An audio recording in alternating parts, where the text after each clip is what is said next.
നായകന്മാരായി ഫഹദ്, കല്യാണി എന്നിവരുടെ കഥാപാത്രങ്ങളൊന്നും ഒരു രീതിയിലും കാഴ്ചക്കാരുമായി കണക്റ്റ് ആവുന്നില്ല എന്നതാണ് ചിത്രത്തിന്റെ ഏറ്റവും വലിയൊരു പോരായ്മ.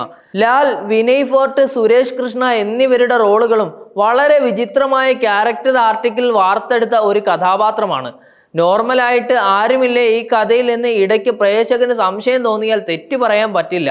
ധ്യാൻ ശ്രീനിവാസൻ, റാഫി, അനുരാജ്, ഇടവേള ബാബു, വിനീത് ചാക്യാർ, സാഫ് ബോയ്, ലക്ഷ്മി ഗോപാലസ്വാമി തുടങ്ങിയവരും ചിത്രത്തിൽ വന്നു പോകുന്നുണ്ട് ഇടയ്ക്കൊക്കെ. ഞണ്ടുകളുടെ നാട്ടിൽ ഒരു ഇടവേളയ്ക്ക് ശേഷം അൽത്താഫ് സംവിധാനം ചെയ്യുന്ന ചിത്രം എന്ന രീതിയിൽ വളരെ പ്രതീക്ഷയോടെ ഓടും കുതിര ചാടും കുതിര റിലീസിന് കാത്തിരുന്ന നിരവധി ആളുകളുണ്ട്. പക്ഷേ കാഴ്ചക്കാരെ നിരാശപ്പെടുത്തുന്ന ഒരു കാഴ്ചയാണ് ചിത്രം ഇപ്പോൾ സമ്മാനിച്ചിരിക്കുന്നത്.